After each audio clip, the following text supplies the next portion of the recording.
Good evening, race fans. Welcome to yet another LSRTV production of the L-TAC Tucson Sound Art Next Gen Cup Series. I am so excited tonight. We are at Michigan International Speedway, one of my all-time favorite tracks here on the service. Great weather tonight for a race. We've got it. Let's see what we got here. 81 degrees, a little bit of high humidity at 58%, partly cloudy, 13-mile-an-hour winds. 81-degree weather on track is not bad at all. We're going to have a great race. Tonight is the Youpers 200. I have no idea what that even means. I guess we'll find out eventually. But hey, up in the booth tonight, Brockton Packard down in the production trailer as usual. Mason Heimbaugh. Brockton, buddy, we got some stuff to go before this race goes down, man. Absolutely. Tonight we've got a stellar race. It's going to be action-packed. I love Michigan. And then we've got some setup changes as well to go over and some driver changes. Yes, we do. First thing I want to uncover is probably to me the most important part of this is tonight the L-TAC guys are going to be, so it's the word I'm looking for, experimenting, I guess, with open setups. Normally these guys run what they call a fixed setup, and it's usually one setup that the guys have a couple dudes in the league that put this setup together, because iRacing setups 9 times out of 10 don't even work. But tonight they're going with the experimentation of open setups. Now, the biggest difference between open setup and fixed setup racing, folks, I've touched on this several times before, is whether it's a fixed setup, what that means is it's locked in the garage. There's nothing you can do to change except for the brake bias and the steering ratio. That's it. You can't change tape amount. Well, you can't change tape amount on these cars anymore anyway, but you can't change anything else. You can't change tire pressure, shock amounts, shock deflection, anything, nothing at all. Okay. In race, all you can do is change tires and change your brake bias. That's it. And to me, I've never been a fan of that, because as a driver who is, he's just got his mind set to drive a car a certain way, you can't adjust the setup to your driving style. You can't make changes to a setup that might have started off a little too tight, but as the day wore on, started to get way too loose. You can do that in real life. Well, with open setup racing, you can make every change on track that you probably could in real life. You can change tire pressures. You can change the rear end shock mounting positions. You can do all kinds of stuff. It's great. So they're going with that tonight. So that's the biggest difference we want to talk about. But Brockton also touched on things. We've got some driver changes taking place tonight as well. Yeah, we've got a couple guys that we saw earlier in the season, like the number 23 of Dingler. He came back, saw that open setup, saw possibly something he could get back into. We've also got Butcher Benjamin in the number 1 car, and a couple other guys throughout the field that you might recognize or might not, and we'll be touching on them throughout the race. It's a big field tonight. It's a very big field tonight, and it's great to see that. And again, even another difference between open setup and fixed setup racing is you can bring in a qualifying setup. One that's really fast just for a couple of laps, but will probably not last very long in actual race conditions. So there's just so many. To me, there's a lot more benefits to. Woo! Look at that, boy. He was sideways coming off of turn 2 right there, as we're watching Nathaniel Ames, that brand new livery there, 40 car. That's the Aviation Institute of Maintenance, correct? Did I get that right? Yes. Okay. I should know. I painted the car. I should know what it says. Yeah, I know. Look, man, it's been a rough week, but he is the first car to drive out of the brand new Voodoo Graphics and Designs. And I'm really proud of this one. I love that color blue. That is literally one of my favorite colors of blue. But as we saw right there, he was really out of shape, but was able to save it. And that's another big theme, Brockton, that we've heard from pretty much every driver we've talked to tonight, is this car is a lot easier to save now when it gets out of state. And you actually feel it start, like you used to get a warning way back with the Gen 6 cars that you're about to get out of shape and that you're about to wreck. When this car first hit the streets, we didn't get that warning where these guys just all of a sudden found themselves looking the wrong way many times. And now with this new release lately, the changes they've made and this open setup, it looks like we might have a good race on our hands tonight. Yeah, and unfortunately I've been at my home away from home, so I haven't been able to drive this new build quite yet, but I have seen that in a couple of the races I've watched throughout the sim racing world. These cars are a little bit easier to save. They kind of say, hey, I'm about to wreck. You got about 2 seconds to fix yourself. So I think we'll see a lot of really crazy saves as we've been seeing in the past few weeks, and also some people trying to push it just a little bit too far because they feel it start to slip and they know they can get more out of it. So I think we could see some calamity and some amazing saves. Well, I have to agree with you totally. As you watched right there on your screen, folks, qualifying is over. Here's our lineup, and look at this. The guy's been gone for a while. Even lost his number. The number 8 went to Frank Flores, so he takes a different number tonight. Ryan Dingler on the pole with a 39.1. That is hauling the mail. Grant Peterson second. Anthony Mazzotti third. Holden McGill fourth. Hunter Thrower fifth. You threw me off. Okay, yeah, inside row 300 throw. That's okay. Outside row is Taylor Butcher Bridgman in the one car. Matt Cherry, there's a name I'm familiar with. This is his first night running with these guys. Again, another one that came up through the truck series. He's inside row 4. Outside of him, Mario LaPinta. Inside row 5, Sean Kaiser. Outside of him, Logan Hamilton. Go ahead and take it away there, Brockton. Finish the field for me while I get some notes. Yes, sir. 11th, we got our good buddy Sean Deal. 12th is going to be Colin Stone. 13th, Jeremy Berger. Nate Brooker rolling off 14th. Austin Gation in 15th. I told him to start top 10 so I didn't have to say his name, but he starts 15th tonight. Nathaniel Ames in that number 40 car going to be rolling off 16th. Tyler Granat 17th. Frank Flores 18th. And a big field here tonight as we go into the bottom half of the grid. 19th is going to be Chad Hodges. Barrick Uphold in 20th. Matt Rucci is going to be 21st. Richard Springer, 22nd. Jeff Brogdon, 23rd. Robert Pattengale, 24th. Stefan Purcell, 25th. And finally, in the 26th position, Ryder Straup. All right, there you have it, folks. There's your lineup for tonight as we watch these guys get ready to grid on the field. Yes. On the track. They're going to make their pace laps real quick. Something I want to touch on. This is as I said, the Upers 200. We've got, let's see, how many laps? It's not saying here. 200 laps. Is it 200 laps? Okay. Yeah. What I was looking at, that's why I was thrown off a little bit. They're lining up for a heat race. There's a little bit of a technical difficulty. All right, well, we're working on that, folks. Just bear with us. In the meantime, some notes from tonight's race that I want to touch on real quick. You guys saw it last week. Matt Rucci took the all-time record for most wins in one season away from Joseph. Well, that's not over with. If Rucci wins tonight, you're right now, as we speak, he is 1 win away from matching the record with Joseph for most wins in Cup Series history. That's here at L-TAC Series. 2 wins from matching the all-time league record across all series, also set by Joseph. And he's done all of this, Brockton, in one season. And I tell you what, if we might see something a little different here, because Rucci's mired back in the 20th position, or 19th or 20th. But if these guys can get to the front, it'll be a heck of a battle. Joseph was up in the mix last year, along with a couple other guys that are still in this series. And man, these guys are going to be flying around 3, 4, 5 wide, even coming out of 3 and 4, especially 1 and 2 on these restarts. Speaking of restarts, we're going green, but I am seeing a lot of issues with iRacing right now.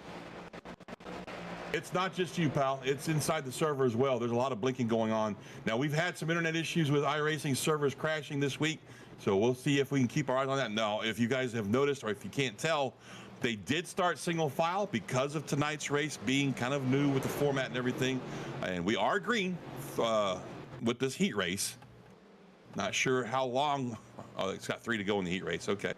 So it's a real quick 5-lap shootout. So what we're going to do is we're going to take a commercial break while we work on some technical issues on this side. And when we come back, we'll bring you the green flag start to this race. Please stay tuned. We'll be right back. There are moments that surprise and delight the mind and the senses. Introducing Sound Art, the world's first truly customizable, concealed, flat panel art speaker system. A revolutionary combination of incredible sound delivered from your most meaningful pictures. When art and technology intersect, there is a seamless blend of creativity and function. Come alive in the streetlight, pulling at the stars in the moonlight. Every time I feel you close. With Sound Art, anyone can print their own artwork, or pick from numerous licensed artwork that we have. The possibilities are limitless. Enjoy beautiful and amazing sound throughout your home. The entire surface of your artwork generates incredibly robust sound. Sound art is elegantly hidden behind a high-grade, textured canvas wrap, bringing together the best of sound and art. This innovative design allows for a truly invisible, high-fidelity sound experience without bulky speakers. For licensors and other businesses, we are capable of producing thousands of units per day. We're using the highest quality materials to give you the best product available in the market. Everywhere you look, there's always art. What I like so much about sound art, that you could just pair it and play. Ansia, your art never sounded so good. iRacing, the world's premier online racing game. Racing puts you in the driver's seat to experience today's newest form of competitive motorsport, versing, all from your home PC. Race virtually in endorsed series from NASCAR, IndyCar, IMSA, the World of Outlaws, Aussie Cars, and more. Take on legendary circuits like Daytona, Silverstone, and the Nürburgring. Join iRacing's global online racing community and get on track today at iRacing.com.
Welcome back, folks, to a oh God, here we.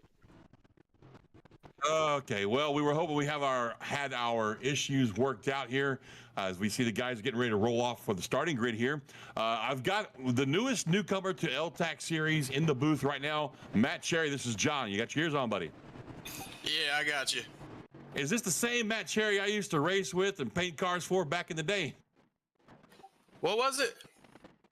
Didn't I paint some cars for you a while back, man? And I think I ran with you in the league too. It's a good possibility. I know the one car in here, his name looks familiar. I think he ran that I-Flag Cup Series with me. I don't know. Well, this is John up in the broadcast booth, man. We just wanted to welcome you to L-TAC and get your thoughts on your first night racing here with them before they go green. Oh yeah, it's definitely been tough. I've spent a lot of time working on this car. I ain't got it where I want it. It's extremely tight, but hopefully we can get it fixed on this first pit stop. Man, we'll have a good race and we'll slide you back downstairs. Appreciate it. That was Matt Cherry driving number 47. Looks like Mason's got some stuff ironed out here.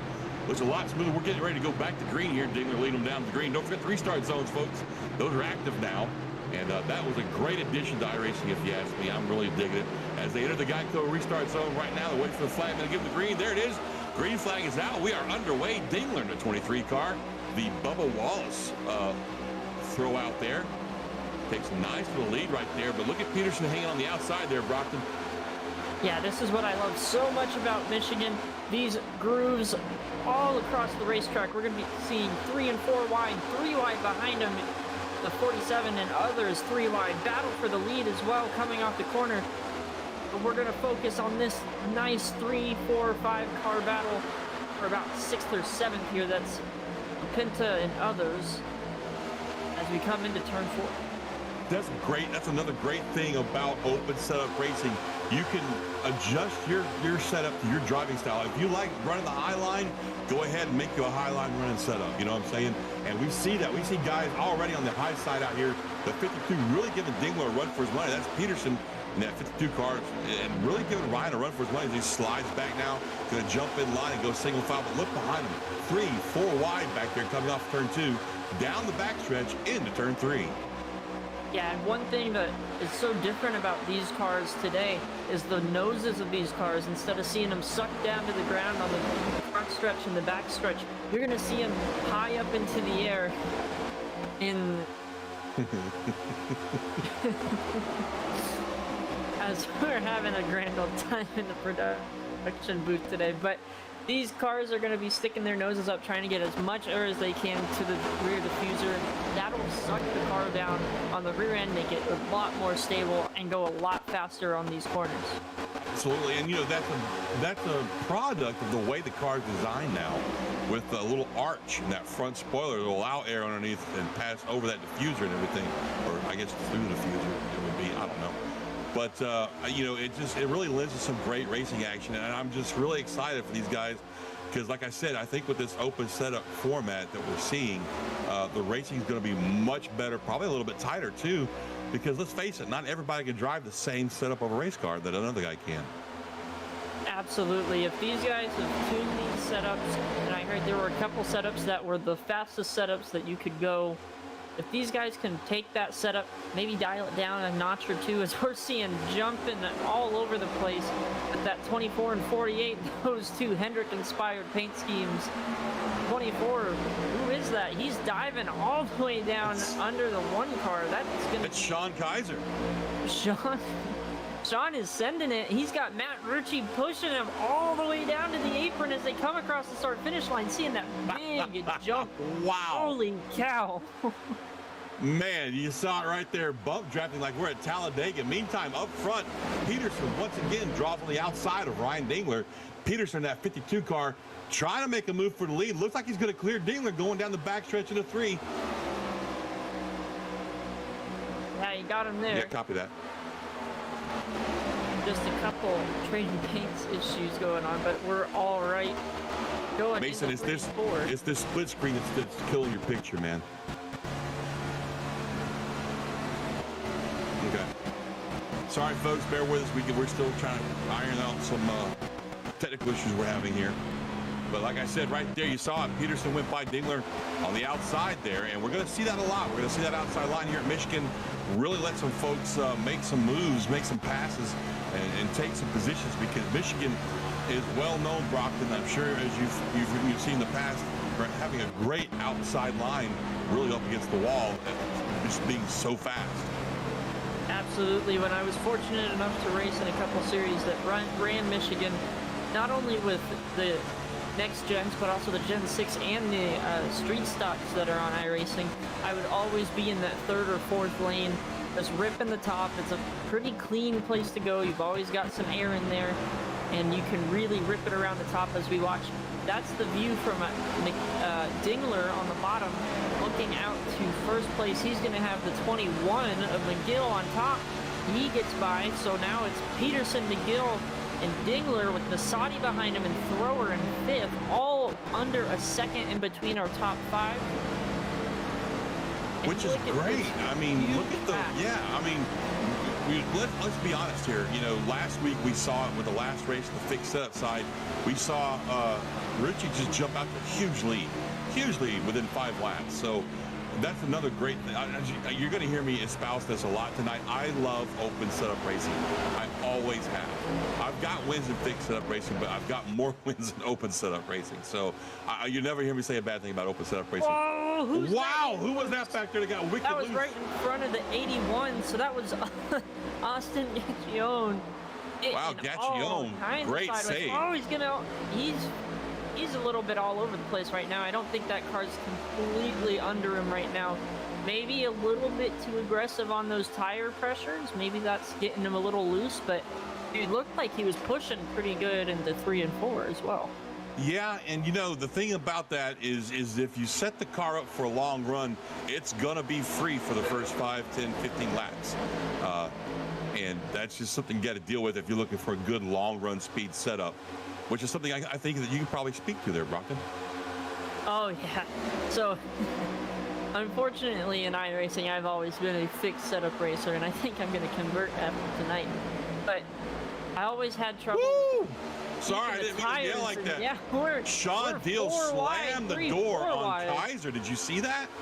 Absolutely. These guys are going all out, all over the place with the 24, the 12, the 81. All of these guys are going after each other. We're riding along with Granat, the 81 on the top side, people. We're going everywhere on this track. And, you know, we talked about that lead change up front.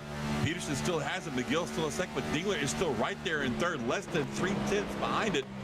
There's still no to tell, even after all of that slicing and dicing we saw. And in the meantime, way back here in the mid-pack, we still have guys just, you know, riding around, just chilling. I think that 24 might have hit the wall there off the 4. I saw him check up a lot as we were riding along with the top car there. Well, look at this. We're going to have a battle for the lead. Another battle for the lead is McGill. Pulls up. Dingler's pulled up on the outside of McGill now. He's taking that spot back. We saw that a lot in practice. These guys are really... Buzzati diving down to the inside in the 49 car, but look at this. Dingler making up ground now, making a comeback towards the front. Draws right up to the backside of Peterson's car. He's going to get right there in the draft, try and get a little bit of air on his nose, going down the front stretch, getting ready to arc that car down into turn 1. In the meantime, back behind him, Buzzati up to third, McGill back to fourth. And hey, look at this. Hunter Thor's making an appearance. Here comes Rucci. Here comes Matt Cherry, the new guy in the 47 car. Folks, we literally have a 7-car battle for basically the lead. Yeah, and Rucci's come 14 spots in 12 laps. That's just incredible to me how far he's been able to walk up this field. And he's still making moves. He's looking for the 15th pass of his night on the 83, I believe that is, of Hunter Thrower. I mean, we got guys 4 wide in turns 3 and 4 back there in the back of the pack. I think it was like 15th or 16th. I couldn't even tell. But if you look, get up at the blimp maybe there, Mason, if you can give us a blimp view real quick and see how spread out this field has already gotten in 13 laps. You have the lead pack right here of about 7 cars, and then 4 or 3.5 seconds back is where you see the second pack, and that's LaPinta, Deal, Brooker, Butcher, Benjamin, these guys. And basically, they're just all strung out right now. That was fast. That was 13 laps, Brockton, that we saw this happen. Yeah, and we have to watch. Maybe these guys are more set up for the longer run, or they were set up for the longer run, but they pushed too hard in the beginning, and now they're falling back when their long runs would be kind of warming back up. But we've got a battle for the lead right now between Dingler and Peterson, side by side. Yeah, this has been a great battle. I've been watching this. I'm inside the server, and I'm telling you, literally, I think these 7 guys almost been running the same setup because they're right there with each other. And these cars look like they're handling so good right now. Even 10 laps into this stuff, 14 laps now. Oh, speaking of laps, I almost forgot. Oh, wow, like a little push up there. 3 wide behind them for 5th and 6th. We're looking at a tank of about 45 laps on fuel. Oh, wait, no, they don't do 100% fuel here, do they? No. I don't think Okay, so. it's 60%. So do some math, Brockton. You're the engineer here. Oh boy.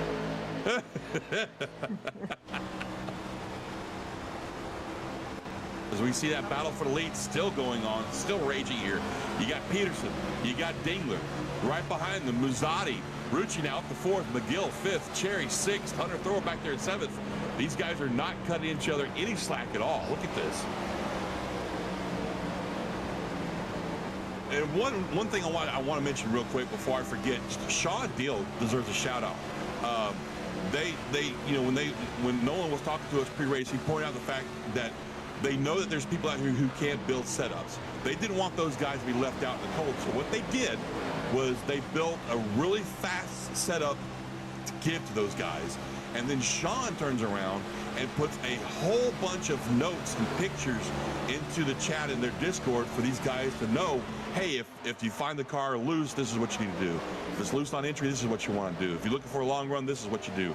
A lot of really good notes, and they're notes that are understandable by guys like me who don't speak engineerese. So my hat's off to these guys. They really took care of everybody in the league, I think.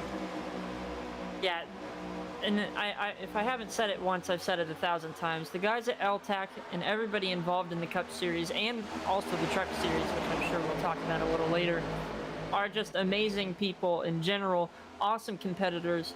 They might not bring up the fastest people from the Truck Series, but they bring the people that can learn and that are the cleanest people. So you get amazing racing like this when we've got the top 7 essentially under a blanket and there's battles going on all through the track. You've got people learning how to set cars up. You got people cutting other people's noses off. But it's all fun and games, and these guys are most of the time respectful towards each other. Well, you just brought up a great point. Let's talk about their farm series, the Truck Series. Folks, if you're watching this right now and you're thinking to yourself, I really want to run with these guys, here's what you've got to do. The Cup Series is invite only. This Friday night series is invite only. What you need to do is go to the iRacing League page and look for the L-TAC Truck Series and hit them up over there. Oh, look at that. I'm sorry to cut myself off there, but wow, who was that? Is that the 5 car again? Wicked loose on exit at 2. He's got to watch that. He's burning those rear tires up, right, Brockton? Absolutely. That's going to make those rear tires very angry, and the hotter they get, the slicker they're going to get, and the more times we're going to see that Flow Racing Chevrolet Camaro hanging it out sideways, dirt tracking, but I don't think you want to dirt track it at Michigan. No, that is not what you want to do. I can speak to that firsthand, man. So anyway, like I don't even remember what I was saying. What was I saying? We're talking about how the Truck Series right, is how you get involved in the Cup Series. Their feeder farm series. That's right. The Truck Series, they're recruiting for racers right now. They follow He's doing it again. I'm telling you, we got to keep our eye on him. He's going to have his hands full all night if he doesn't get that thing tightened up on the first pit stop here. But so what you're going to do is you're going to go look for that series, folks. You're going to apply to it, and you're going to run with those guys. And if they watch you for a few weeks and they think that you are able to run with them in the Cup Series, they will invite you. And we've got 2 guys in the field right now. Nathaniel Ames in that 40 car and Matt Cherry in that 47 car. Both of these guys came up through the feeder series, the Truck Series, and have made their way into the Cup Series. And both have had, well, I mean, this is Matt's first lap. But Nathaniel's had some great runs, Brockton, over these last few weeks with these guys. He's done his best to stay out of the way, but still be competitive. So my hat's off to him. Yeah, you know, apart from last week, Nathaniel has done a great time. Caution on track. Caution on the racetrack, and I'm surprised. I'm gonna say it. I'm surprised it wasn't that number 5 car, but oh, we got a couple cars. It looks like the 6 and is that the? Can't see the 12 possibly. It was the 6 car. Got up into Ryan. The 6 and who else is that? Possibly. It was Jeremy Berger. Ah, Jeremy Berger. our second in points, but he's And not then too badly damaged. 58 as well. Robert Strauss. Yeah, in the 6th car. Strauss and Springer, I think, both got into that. And again, that new damage model going to be causing some havoc. That was a pretty... Oh, absolutely. I'm glad you brought that up, Brockton. Yeah, we're going to look at the instant replay. Oh, man! That's heavy impact. If we could maybe get a little bit further... So we're going to look at this... He just washed up into him. Yeah. I think he might have... Ah, that's a heavy hit. That's a broken tie rod for sure. Broken suspension on that 50... What was it? The 53? The 58? The 58 car. That's now, the good news damage. is they've got fast repairs here in this league. They got one. So those guys will be able to get in there and get these things fixed. Look at that. Oh, wow. Go back. No, go back to that car. That's okay. Look at the... I want to highlight that damage model that we've got going on. Look at that. Now, if you can rewind it just a little bit when he entered pit road there. Yeah. He misses pits too. And that's a big problem with this car. This car doesn't want to drive once it's that badly damaged. Oh man. Yeah, look at this. Look at how bad that front tire is flopping around right there, tearing that fender up just like in real life, man. Look at that. Yeah, that is a broken... I think that's probably a broken lower control arm, seeing how it's kicked out from the bottom. Yeah, they've done a really great job getting the damage kind of modeled very realistically here in iRacing with these new Cup cars. And actually, you got throughout the field of cars they offer in the service, a lot of cars with the updated damage model. And I'm telling you, as a guy who's experienced it himself, it ain't fun when you hit somebody hard enough to break something that won't let the car drive. It's just no fun at all.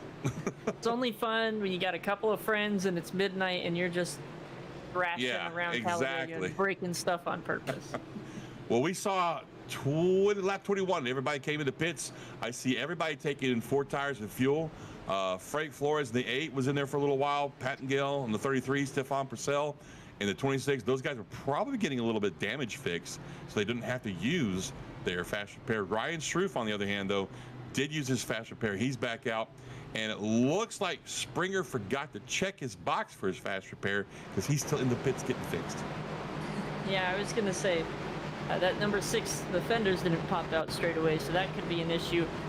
One thing that also happened last week, possibly could have happened this week, is remember that glitch that claimed, who was it last week? Was it Ames that it claimed last week?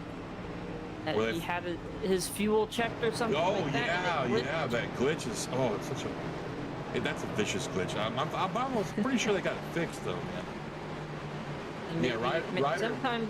Yeah, Ryder did take the fast repair, by the way, because, man, when he got in the pits, both his left and front right tires, that's great, Sean. Both his front tires were flippity-flopping and all over the place is what I was trying to say. Yeah, that's not a good thing. And he missed his pits, too, by the way. Yeah, those front brakes are so important. If you don't have full contact to the ground, they're not going to stop. And we saw that with the number 6. He only had 1 on the ground, and it did not stop at all. So it's going to be interesting to see what happens. These guys have had time now to kind of adjust on the car, go over. Maybe a couple of these guys have actual crew chiefs with them in the Discord chats or elsewhere. We are seeing a little bit longer pit stops. Usually we're seeing lower 14s. We're seeing a lot of 15s, lower 15s to upper 14s. So these guys are working on these cars. It's going to be interesting to see who made the right adjustments for the kind of middle of the race here and who made the wrong ones. Yeah, we're going to find out shortly as the pace car ducks off. These guys are approaching the Geico restart zone. And don't forget, with this second start, once they get in the zone, they have to maintain pace speed until the leader goes. If he doesn't go by the end of the... Oh, wow, at the very end of pace speed right now. This restart zone right there. Buzzati waited to go back to the go pedal, as you call it there, Brockton. Gets a really good jump, not too far out in front of Peterson right there, but already back at with these guys like a hornet's nest on track.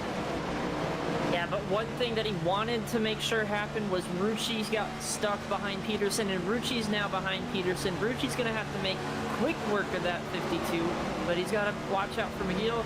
These drafts, and here goes Rucci to the bottom of the track. He's going to get a 2-for-1 special here. Ain't nothing going to break my stride. He might get this right here. That's an amazing power move. He's got a really fast setup on him, though. Going to try and side draft him right here, going down the front stretch. But look at that bump draft help that Muzzatti gets from Peterson there, going down through 1 and 2. That's a Canadian, by the way, Matt Ritchie from Montreal, Canada, driver of the number 48. Not bad. Never mind the graphic, folks. Mason may have been drinking when he made these, but that's okay. I think these are made by the drivers. The information is made by the drivers. Okay, well, we'll go with that then. But anyway, Muzzatti's still up front. Rucci going to fall into second place here. Holden McGill up to third. Peterson in fourth. And rounding out your top 5, Hunter Thrower in that 83 car. Hunter's been really fast these last few weeks. Brockton has had some great improvement in his finishes.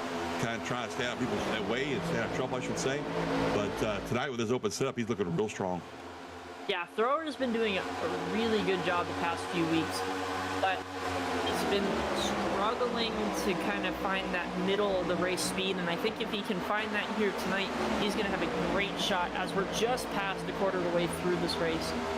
Now, if Rucci passes Muzzatti, he could start to chomp away at the all-time record for laps led, I think. Yeah, we're going to have to check on that because he's probably getting really, really close.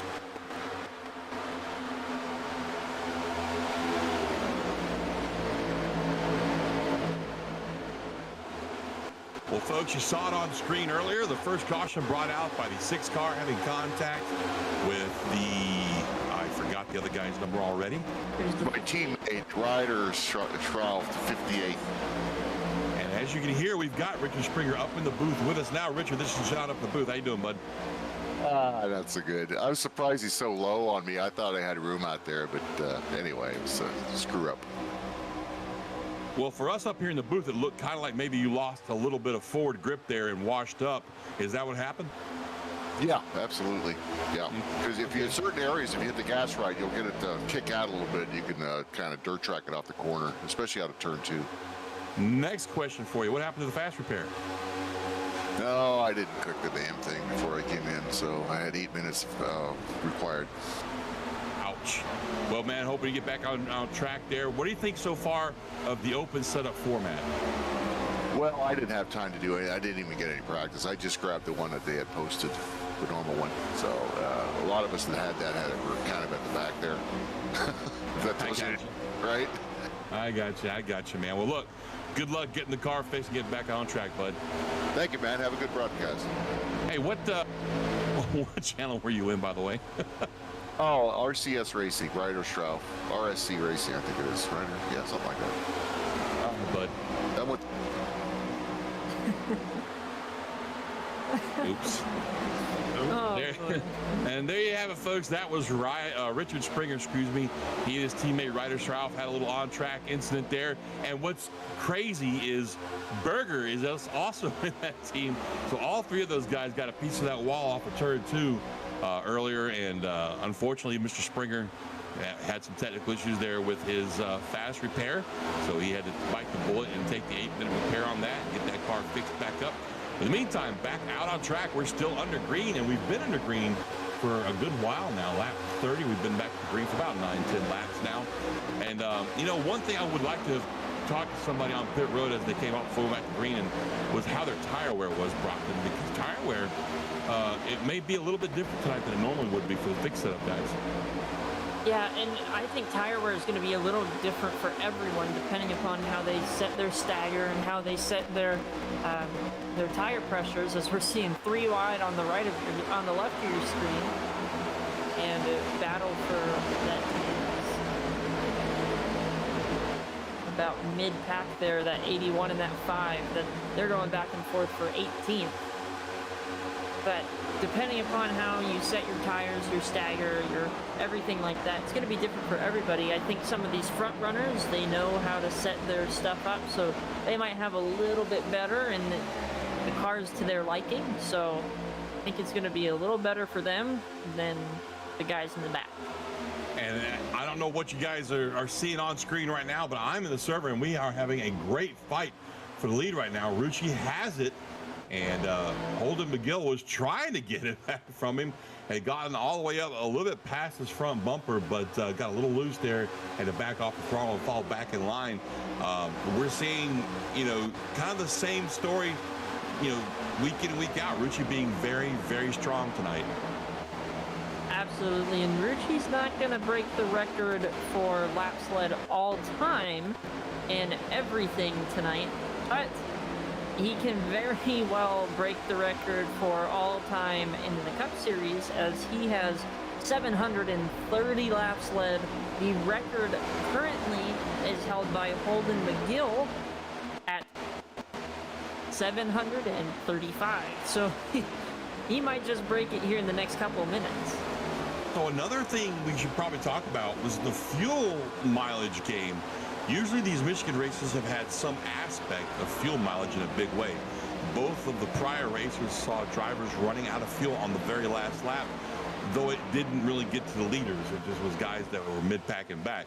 However, the fuel restrictions have been up by 10% these last two races, which could shake up the fuel situation just a little bit. So it's probably something we want to keep our eyes on. Absolutely. I think most drivers are going to be shooting for that 25 to 30 lap range, just based off what I've done in the past with 60% or less fuel. If you're drafting right, you can squeeze out another couple laps, but I'd definitely be looking for pit stops if we go green around lap 60 to maybe 50. Interesting. Very interesting. We That's find just ourselves at lap 34 right now, coming to lap 35 as we cross the line, so maybe soon, huh? Yeah, maybe another 10, 15, not 10 to 15, maybe 20 laps, I'd say. That's when I would start really crunching my calculator. Well, I'm not an engineer, so I don't know if my math's any good, but 60% fuel, which I think is what they're running, of 45 laps is 27 laps. So that being said, these guys having all pitted on lap 21 and taking full fuel, we could see them come in probably around between lap 45 and lap 50. Yeah, that sounds about right. If I knew how many gallons it was, I could probably give you a more pinpoint answer, but around 50 to 53, you could probably. We're going to find out, because we're on lap 36 already. These guys are really ticking the laps off right now. And so far, only one caution, knock on wood. And that was brought out by an incident involving the cars of Brian Schruth, Richard Springer, and Jeremy Berger. All three of these guys are teammates. Meantime, up front, as you see, the lead's not really running away with Matt Rucci. He's only got a 1/10 of a second over McGill back there second. But if you look down that inside line, you got Muzzatti making a run for second place there, Brockton. Yeah, these guys are going back and forth, but watch out for this vicious draft that Muzzatti's going to get sucked back a little bit on these long straightaways. Michigan has such long straightaways. Muzzatti's going to really struggle off of these corners, and if he doesn't get behind McGill quick as he does right here, he could have went further and further back. But look, McGill trying to fill up the mirrors of Rucci. Rucci bites, goes to the bottom of the track, slides up a little bit. This could give a good run to McGill, as they're still side by side for third. McGill driving that number 21 pay-to-win setups ZL1 Chevrolet Camaro. It's a good-looking paint job right there. I'm not responsible for it, but it still looks good. And that draft that you were talking about, if you saw that right there, second, third, and fourth really sucked up to the back end of Rucci right there. But then as they go down through 1 and 2, you see them ease off a little bit. But watch this, folks. As we go down the backstretch here, you'll see second, third drafting with each other right here. They're going to catch Rucci going into 3 here, Brockton. Yeah, these guys are pushing, but Muzzatti says, see you later. I want that spot. He thought I was going to push you all the way up there. Nah, you're going to push me up to Rucci, and he's going to cut the nose off McGill. And now it's up to McGill. Does he go for that switchback? No, he doesn't. He's going to stay in line. He's going to force Muzzatti to make a move on Rucci.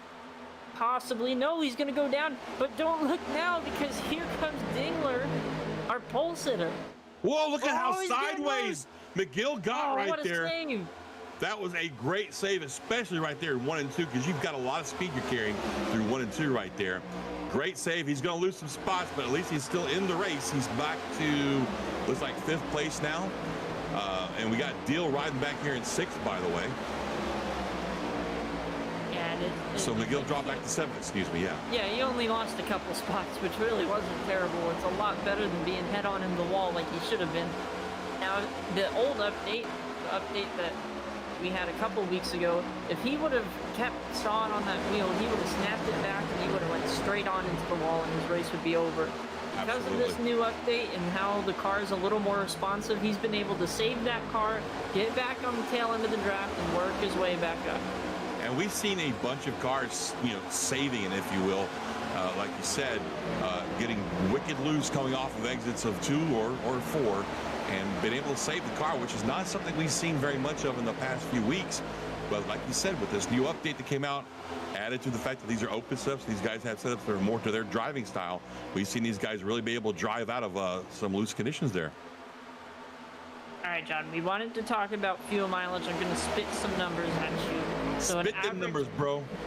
An average next-gen Cup Series car has a fuel cell of about 22 gallons. If we take 60% of that 22 gallons, we get 13.2 gallons. Now, from my experience at Michigan, we're using about 4/10 of a gallon to half a gallon a lap, which will put you at best case scenario about 33 laps. Jeez, these engineers, Mason. These engineers, man. Now, that doesn't account for tire wear and draft and stuff like that, but your bare bones... Speaking of draft, I don't mean to cut you off, but did you see the move? Holy that, who is that down there? I don't even know who that is. The one behind Rucci right now. Dingler, I don't know what that was that he did, but when he got up beside these guys, he pulled Rucci back. It's like he threw a lasso around Rucci's car and just pulled him back, man. I am loving what I'm seeing with both the open setup racing and just these cars with this new updated package on Michigan Speedway. Brockton, have you ever, in the last recent weeks with this series, seen such great racing on the track? No, these guys are going after it right now, and I think the majority of the field seems to be pretty close together. Now, we do have a couple seconds split between McGill and Cherry, and that kind of tapers out towards the end of the field, but really this top 7 is just going after it right now, and we're halfway through the race. I mean, if we think about halfway through the race last week, I think Rucci was out front by, what, 10, 15 seconds or something like that? Something. I don't even know. It was, I mean, you know, I love these guys to death, man, but boy, sometimes you just want to reach out and flatten one of Rucci's tires, you know what I'm saying? I mean, if we've thought about the last few races, we think about Homestead, Rucci won by 11 seconds, then we think about Nürburgring. The person who won that one won by like a minute and a half. Yeah. Last week, Rucci won by 2.5 seconds, and we've got pit stops. Hamilton's on pit road. Lap 44. In that Pit Viper Toyota Camry. Not sure if this is planned or not. Ouch, that's gonna hurt. Missing the stall on the green flag pit stops is never a good thing. Yeah, that's gonna be costly. It's not a time penalty per se, but it's gonna be tough for sure. And this is a lot shorter than I thought. He's only been out on the track for about 23 laps, but if you do the math, I was gonna say, if you do the math, I think he's trying to set himself up for maybe one more stop. I would say that too. If not, well, that's the thing. It's really tough, especially at Michigan, to come in off sequence, because now he's going to have a mix match of cars off his cycle. So he's going to have a weird drafting system to go around the track with. As if you come down with somebody else, like some of our leaders might do, you're going to see them link back up and be able to draft continuously throughout that whole run. So it's a risky strategy. He might have made some adjustments as well, but I was going to just say that. I don't think it was so much a pit sequence strategy as he was probably struggling on track and was just looking to make some adjustments on the car. Because, I mean, technically speaking, everybody could probably go one more pit stop and make it to the end of this race, I think. I don't know. I suck at math, too. I really do. I'm not an engineer, bro, okay? What I would like to point out, though, is I think this is the biggest lead we've seen tonight between the leader and second place. It's almost a half a second from Muzzatti back to Rucci. And these guys have kind of single filed out now, and they're kind of calmed down a little bit. Not really seeing a whole lot of pushing issues here. And we got another car on pit road. That's the 3 car. This could be Nate Brooker in the 3 car. Another one kind of unexpectedly. That's an interesting paint job. I am so distracted by that paint job right now. Blows to his pit stop. Wow. He might have been distracted by it too. Probably so. This is like another guy just coming down pit road now to maybe make some changes to the car and, you know, try to get this thing more into his liking maybe. And I'm watching Logan Hamilton on track in the server, and he is just coming through traffic unbelievably fast. Like, he's just blowing by cars like they're sitting still. So I'm kind of wondering if maybe the tire wear is a little bit more defined than they expect it to be. That definitely could be. And one thing I want to point out with these green flag pit stops, we're 2 for 2 for guys blowing through their stops. That's something that people don't necessarily practice. As we got the 81, and he's gonna, oh, he just made it. That was really close. Get those tires off. They're gone. I'm wondering if that's what we're seeing is these guys are just, their tires are gone. So we're going to have some guys come in because Granat is in, as we just saw, and then Pattingale is also in. Yeah, and this could all be a matter of reacting as Matt Cherry in the 47. He's also in. And yes, Sean Kaiser, Nathaniel Ames, all of those guys are coming down pit road. Stefan Purcell, some of these guys in the back needing something to go their way, making those adjustments, and these guys that just kind of pack that just came in, they're going to have a much better exit as they're kind of going to be with people. Well, let's talk about lap times. Last time by, Logan Hamilton, who was just on pit road not too long ago, a 39.7. Last time by, Ryan Dingler, the leader, Muzzatti, the leader, a 41.4. Almost a 2-second difference in time on track. So I'm going to throw this out there. These guys are coming in because the tires are gone. Absolutely. And fuel is starting to become an issue. When I calculated how long they could go on a tank, I said about 33 laps. You add that to when most of the guys came down, which was lap 21. Now you factor in a caution lap or 2, and you're looking at about lap 55 to 54. Short pit, lap 50. I think that's a pretty good time to go. Mazzotti's coming down pit road. I think most of our leaders are coming down pit road now. Money shots right here, man. Money pit stops right here. And I see some guys smoking tires. Oh, that's never good. That means they were pressing that edge, trying to get into pit road as fast as they can. Let's see what happens here. Watching that 49 that's a really good look at paint scheme, too.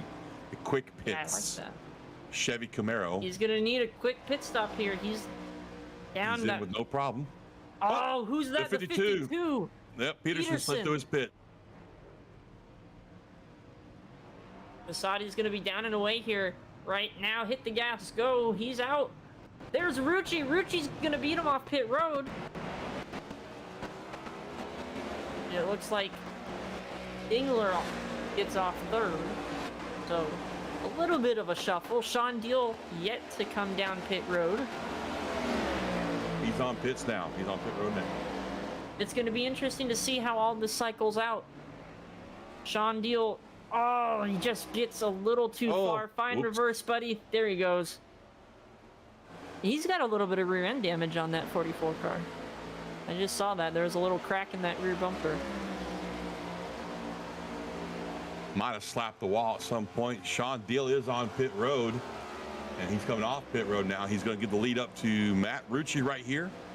LaPinta all the way up to second place now. LaPinta had a 4-tire stop. He just had a really good one about 8 laps before everybody else did. Yeah, that I think it's the undercut coming down before everybody else come out, and then find yourself kind of right in the middle of the pack. And LaPinta got lucky. He's up in the second right now.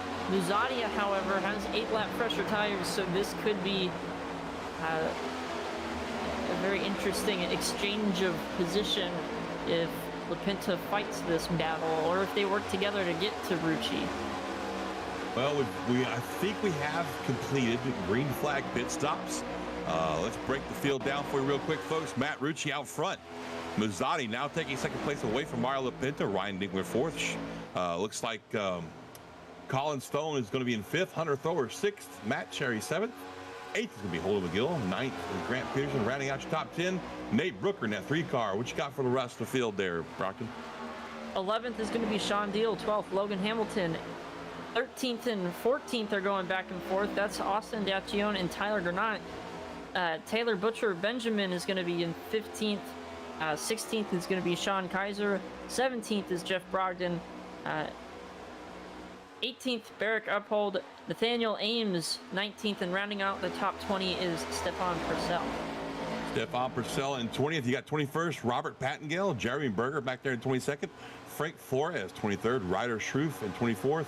And Chad Hodges and Richard Springer rounding out your field, 25th and 26th respectively. And I think that Springer is back on track. He is. Okay, that's good. Hodges is one lap down. I think he had an issue on pit road. He got a speeding penalty, it looks like. And Springer, as we know, was damaged and had to take the actual repair time instead of taking a quick repair, which is unfortunate, but that's part of iRacing. So he's 13 laps down now. Now, you know, something I've always noticed, Brockton, I've been doing the open racing on the official series for a long time. And I have noticed that as you go, the longer in a race, especially like your NIS races where you get a really good streak to field, the longer you go in the race, the less opportunities you have for cautions because guys are adjusting their cars and fixing the problems that got them out of shape or whatever before.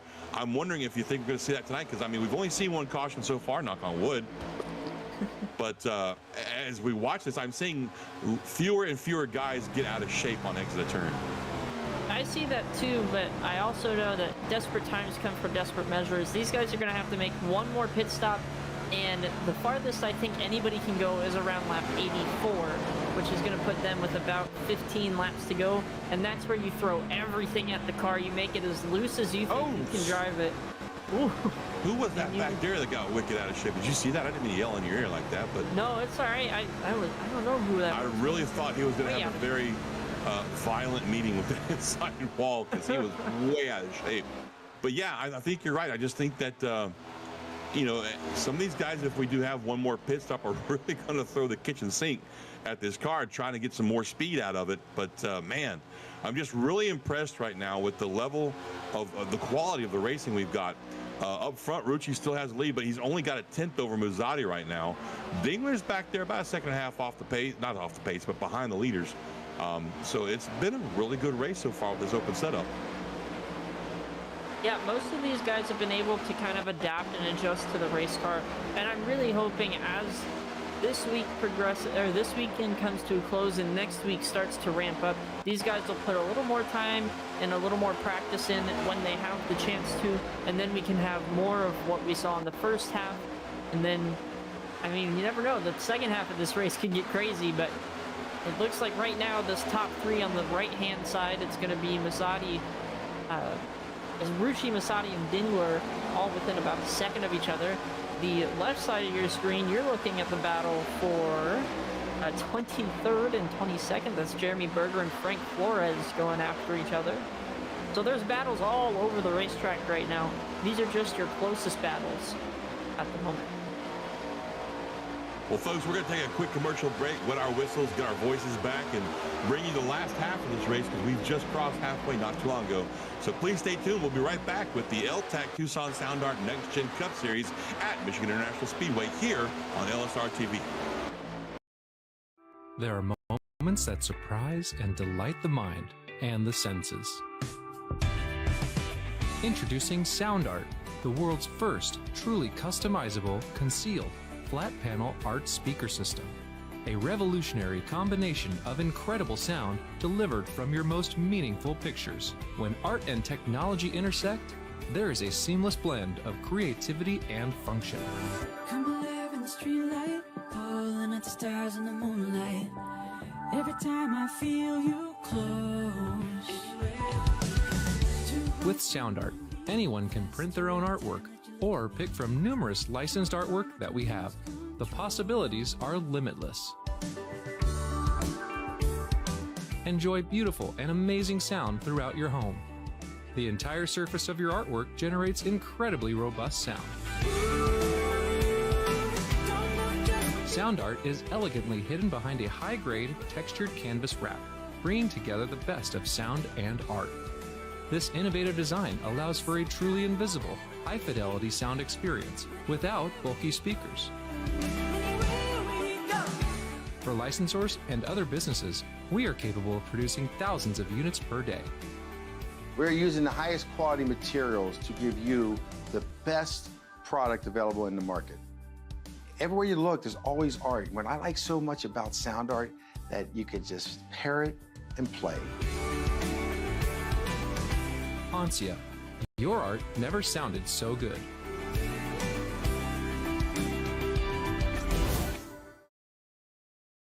And welcome back to Michigan International Speedway to the Yopers 200, presented by the Youpers 200, presented by Tucson Sound Art, the L-TAC Cup Series.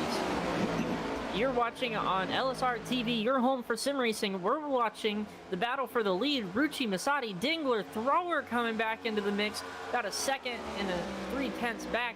But this battle for the lead, 2/10 in between first and second. Got a half a second back to third. These guys have been battling out all night. I'm your host, Brockton Packard, and joining me shortly is going to be I'm here. John Muffin Jr. There he is. He is here. Yeah, sorry I was late. There was a line for the restroom. Some work. Some of those Yes. spotters taking a break, huh?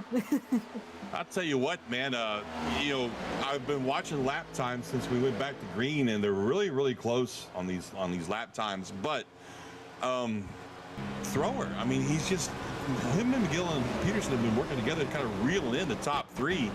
And I think that if we keep going the way we're going, we're going to see, again, kind of like what we saw about 15, 20 laps ago, Brockton, where we had 7 guys battling for the lead spot.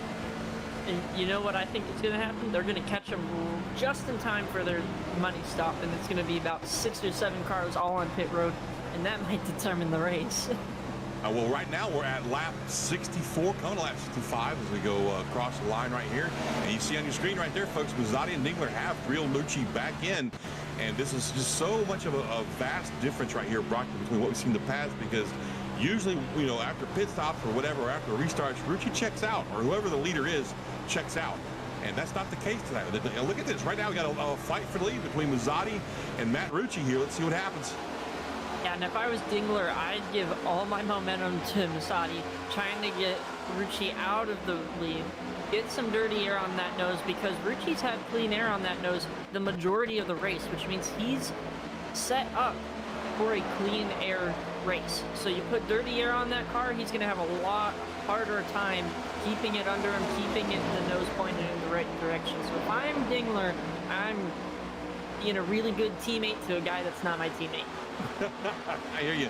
As again, down the backstretch, Mazzotti down the inside, charges by Rucci down into 3. Looks like he's going to clear him. Does he slide up? He slides yes, up. He does. Slides up and clears him. Put Mazzotti back to the lead. But look at this, Rucci not going down without a fight, folks. He's going to swing down the inside, maybe? No. Mazzotti throws the door, slams it shut as they cross the start-finish line. Mazzotti maintains a 1/10 of a second lead. In the meantime, back there, Ryan Dingler saying, hey, guys, don't forget, I'm here, too. Yeah, and you can see it just a little bit further behind that third car in line. Another 3-car pack, excuse me, and that's Thrower, McGill, and Peterson. All 3 of those drivers slowly climbing their way back up closer to that top 3. As these guys are battling again, Rucci down to the bottom. This is only going to make that 3-car pack behind him come a little bit quicker. And Dingler is thinking they must be thinking they're going to wreck, or he's going back to Thrower to maybe get a better run. As they're side by side, they're killing their momentum right now. I was going to say, this racing right here, all this is going to do is let that pack behind them by a couple of seconds catch up to them. As you see on your screen there on the left, folks, Rucci takes the lead back from Mazzotti in that 49 car. Dingler kind of just hanging out back there in third. On the right-hand side of your screen, you see the 11 car, the Tabasco ride of Jeff Brogdon. Brogdon has been suffering from internet issues these last couple of weeks, but looks like he's really got it worked out here, Brogdon, as we knock on watch wood, him on track. Yeah, knock on wood. Got to knock on that wood, man. But he's having a decent run right now, just inside the top 10 in 10th place. He's got Taylor Butcher Benjamin right behind him, trying to get that spot away from him, though. We'll see how that works out for him up front. Look at this. These guys, man. Rucci back out front, but I tell you what, Muzzati right there behind him. It looks like they're catching some lap traffic here, too. Yeah, it looks like possibly the number 2 of, is that Jeremy Berger, the 24th? He's going to be falling victim to the number 48. These guys are running first and second a little bit, or not first and second. Jeremy had some technical issues last week with his wheel braking, and now you add on to the fact that we're doing a completely different setup system. I'm sure he's been struggling a lot tonight. Yeah, and it's possible he's still using that old wheel too. Yeah, I think that is the case. He's letting them all go, playing it safe, giving them some room as he's coming up a little bit. Now he's giving them all room. Berger's a class act guy. He's gonna, oh, you know what? You guys are fighting for a lot more than I can right now. Go on ahead. I'll learn something behind it. You know, Berger may be one of the guys, you talked about this at the top of the show. Some guys, excuse me, my voice is about to go on strike, fellas. Some guys just really don't know how, not how to drive an open setup race, but how to adjust the car. And that's possibly what we're seeing with Berger, because Berger's usually really strong at any track we go to. I mean, he is second points right now, but you know, as you touched on, not really having the kind of night he wanted to have. Right around in 24th right now, just went a lap down. He's definitely going to lose some points to the point leader Matt Rucci at this particular time. If this is where he ends up finishing at. Now we still have 30 laps to go, though. Anything can happen in 30 laps there, Brockton. I agree, and I think just Berger's had a couple of weeks. His wheel braking 30 minutes before. He's had a cuff. Did I say a cuff couple of weeks? You did, and you almost said it again. I almost said it again. Hey, hey, man, it's been a tough week for everybody. But, yeah. but no, it's been a tough couple of weeks. There we go. For the number 2 of Jeremy Berger. His wheel braking last week, an open setup, and from a person that runs majority fixed setups, it's hard to take the car and actually physically change it as we're getting some pit stops. LaPinta and Stone, the 2 guys that came in early last round, they are in as we're watching the battle for the lead. We'll stay on the lead for now, and as we get closer to those green flag pit stops, we'll be paying more attention to those. But Mussati's gonna be trying to get Rucci back again. I think these guys have swapped the lead like 8 times in the past 20 laps. Yeah, and I mean, there's been a great fight up front. Now, let's talk about those points real quick. Matt Rucci does have a point lead right now by 11 points over Jeremy Berger. Back there in third is Muzzati. Fourth is Logan Hamilton. And fifth is Hunter Thor, rounding out your top 5 of points. Now, here's the deal, though, man. With where Berger's running tonight, the nights he's having, if it finishes like this, he's going to lose second place and possibly even third to Logan Hamilton. It just depends on where he finishes tonight and how the points round up. Hamilton needs to have a really good night, but he'll definitely, you know, where Muzzati's running right now and where Berger's running right now, he's definitely going to lose a spot. So that just goes to show you that your luck can change any minute. We're getting some word now from Berger that he might be pitting in to maybe throw some fixes at this thing. So yeah, that's just, you know, the points are going to get shaken up tonight. We'll just see how it rounds out. We come out of this thing. The Youpers 200. I still got to find out what that means. What's a Youper? Hey, Mason, you're from Michigan. What's that mean? Oh, wow. So according to our production meister down there in the trailer, a Youper is somebody that lives on the Upper Peninsula. So, I don't know, maybe that's like, you know, down here we Cajuns call everybody north of funky rednecks. Is that kind of the same thing? Oh, boy.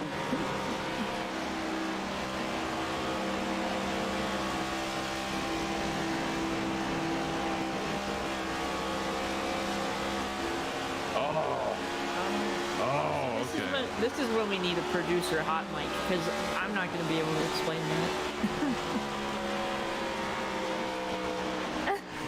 So basically, folks, he agreed with me. We'll just leave it at that. Yeah. Well, see, down here in Lafayette, okay, I live in South Louisiana, okay? So down here, you'll hear the majority of a Cajun accent. I don't have a thick one because I basically left home at a young age and traveled the world. So I was able to kind of tamp out that Cajun accent.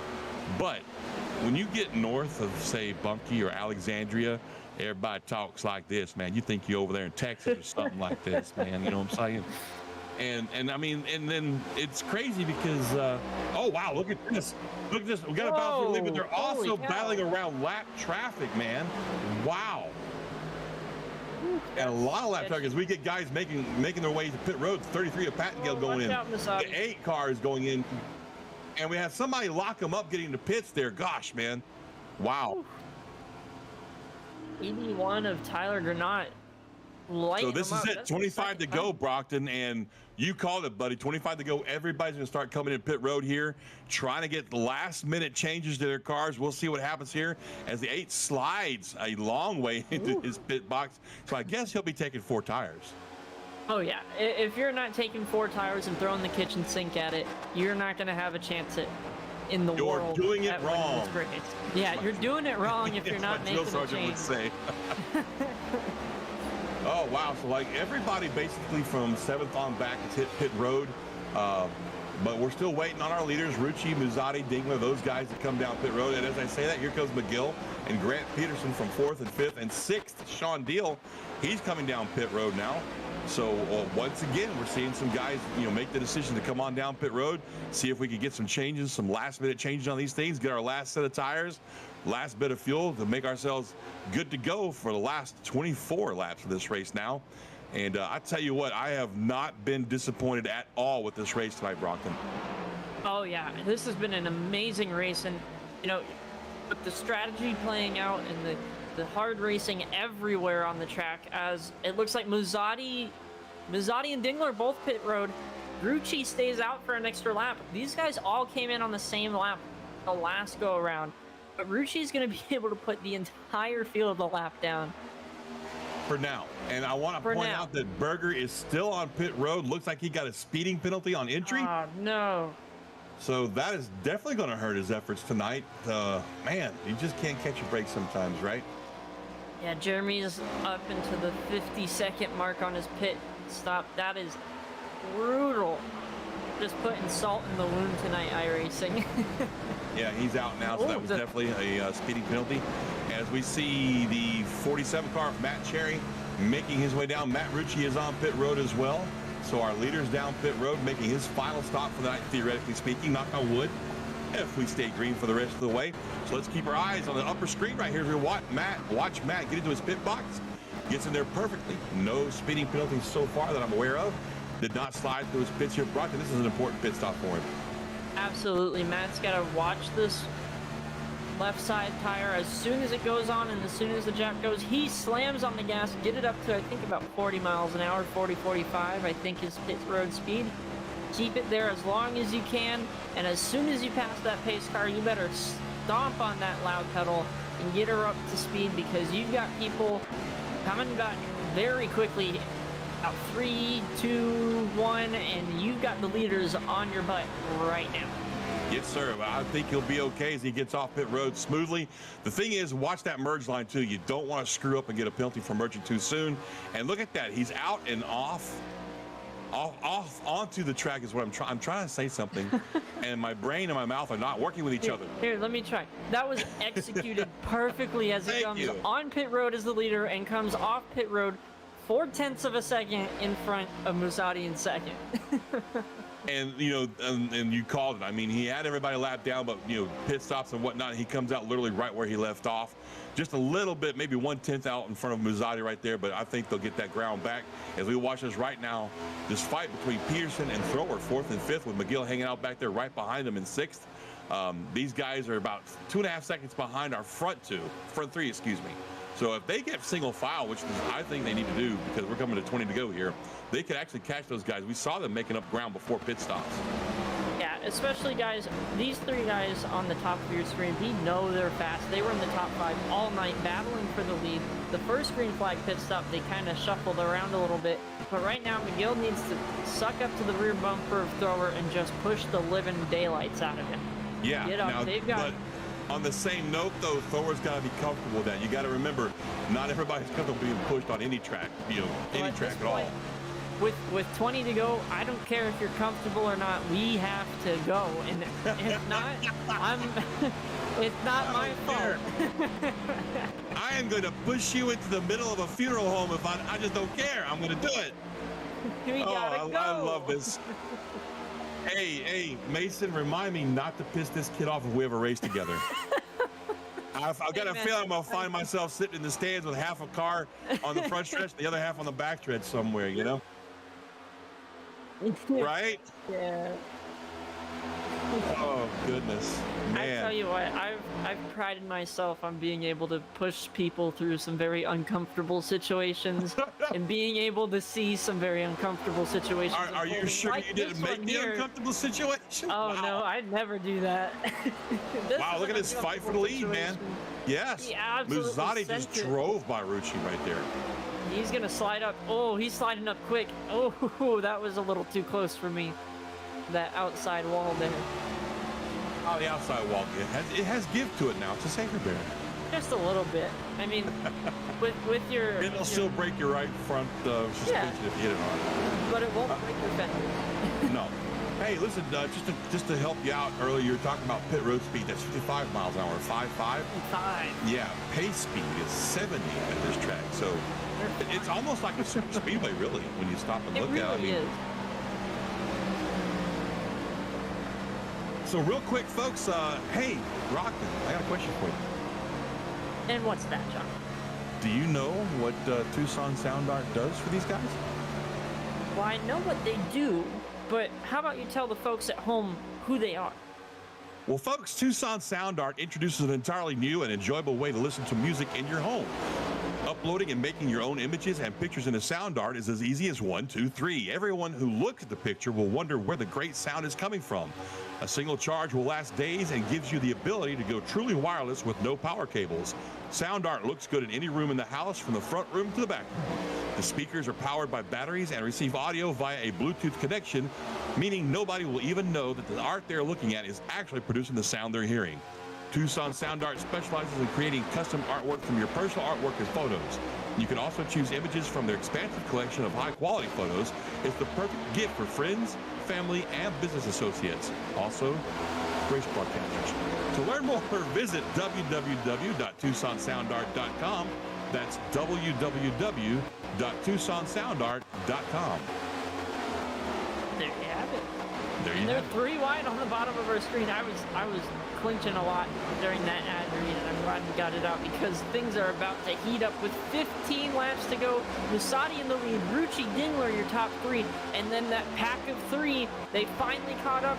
The Gill and Peterson got linked up. They're up to 4th and 5th, and just a little bit behind them, Thrower, and then, of course, that beautiful Tucson Sound Art Toyota Camry, thank you, brain, for working, of Sean Deal is back there in 7th. That's a good run for old Sean.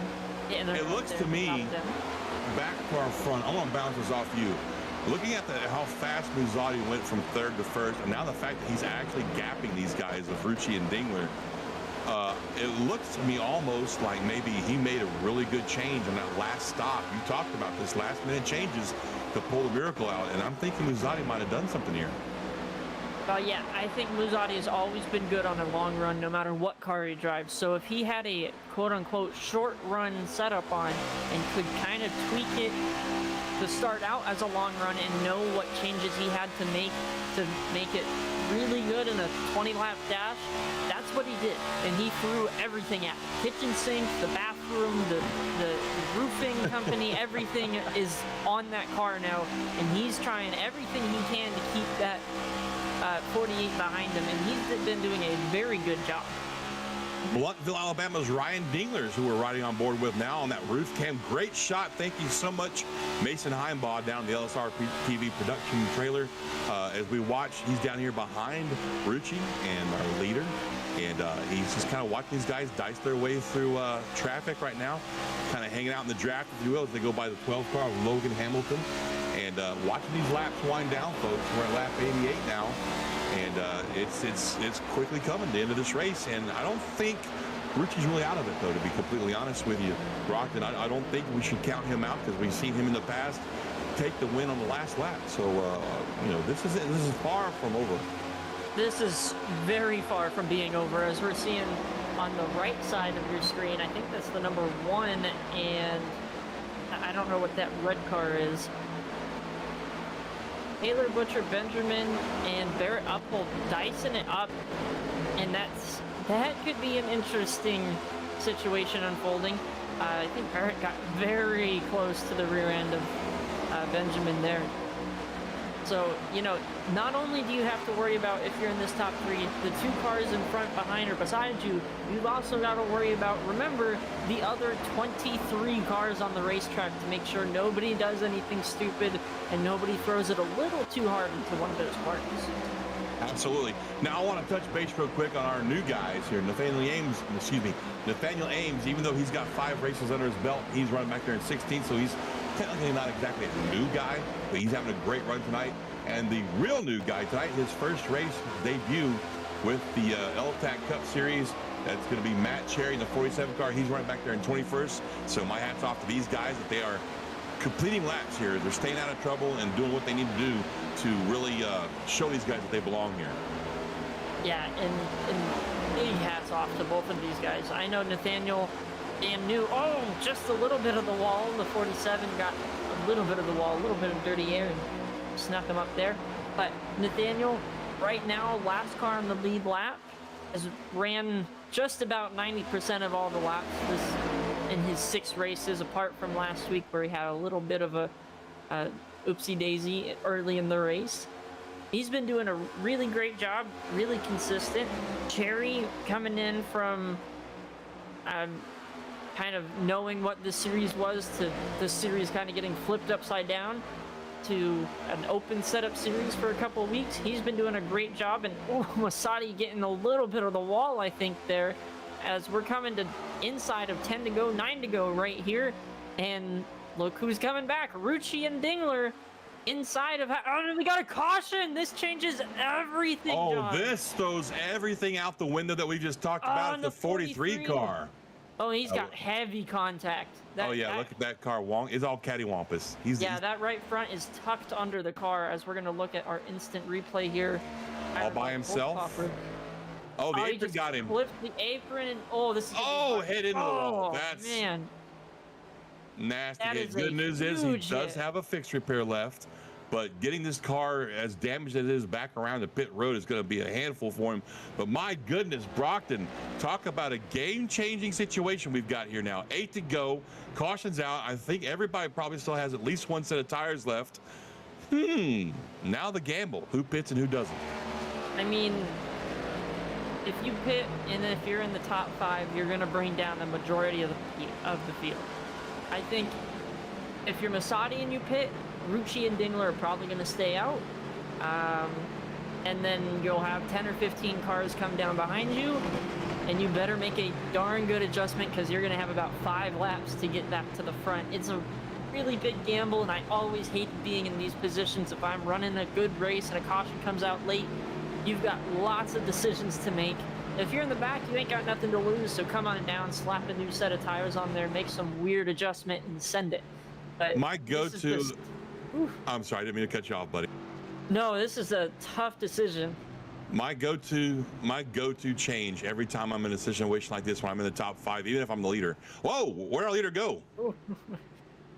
Just a little bit. And here they come. They're all coming down. Here they come. I've always been a tape the hell out of the nose. and maybe make a couple of suspension changes to make up for taping the nose off. Especially with, they're going to go back to green, with 5 laps to go. You could literally put almost 85-90% tape on the... Oh, wait, they can't tape the cars, can they? The tape doesn't matter. It's all they cannot tape the cars anymore. Tire pressure and a couple suspension changes. It's going to be really interesting. Masadi has been struggling on pit road. Rucci, last time we were on pit road under caution, Rucci got out first. It's going to be interesting to see who gets going. Ames stayed out. Ames stayed out. And Rucci beat Masadi off pit road. I mean, it makes sense if you're Nathaniel Ames. You can only lose exactly what you've gained. There's going to be 1 more car on the track. So you're going to get a guaranteed what is that? I think a guaranteed 16th place finish. So you really can't go wrong. I mean, you can. He's going to probably make a couple people upset. But it could work out. Look, man, I like Nathaniel. Great guy. Should be pulling. But, man, he's got 15 laps. He's got 15 laps on these tires, man. You know? Yeah, that's... But, I mean, he can still duck down pit road next time by. It's still open for him. But once they go to 2 to go, it'll be over for him. He can't come down. So if he stays out, then, you know, then it's going to get interesting. I think he's planning on staying out, though, it looks like. Yeah. I mean, he's lead staying the out. lap. He gets to lead this lap.